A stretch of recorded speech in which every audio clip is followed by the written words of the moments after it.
Ceci, it's me, Angge. So, alis nga pala kami ngayon, guys. Update ko kayo pag nandun na kami sa pupuntahan namin. Bye! A few moments later. Mga oras na nga to guys, nakarating na rin kami sa aming pupuntahan. Dito nga pala yan guys sa may Mabalacat, Pampanga.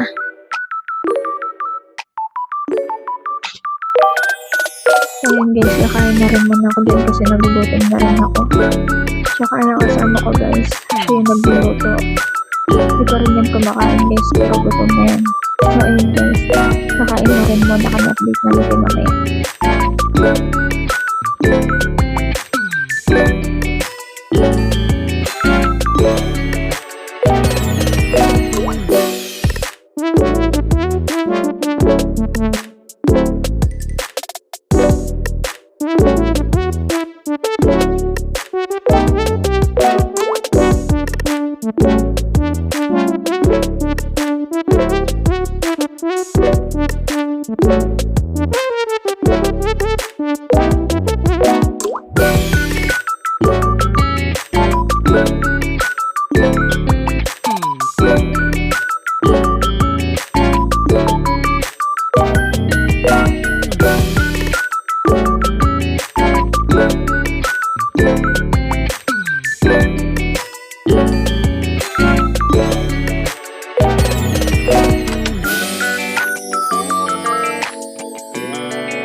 Tapos na kami kumain dyan guys. Pauwi na rin kami nyan.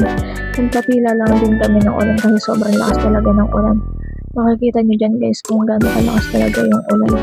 Kaya hindi rin kami nakauwi agad at ginabi na rin kami. Yun lang guys. So ayun guys, nakauwi na nga kami at hindi na ako nakapag-update sa inyo kanina kasi sobrang lakas talaga ng ulan. Syempre bago matapos tong video ko, huwag niyong kakalimutan mag-like, share, comment, subscribe. Bye bye. Thank you for watching.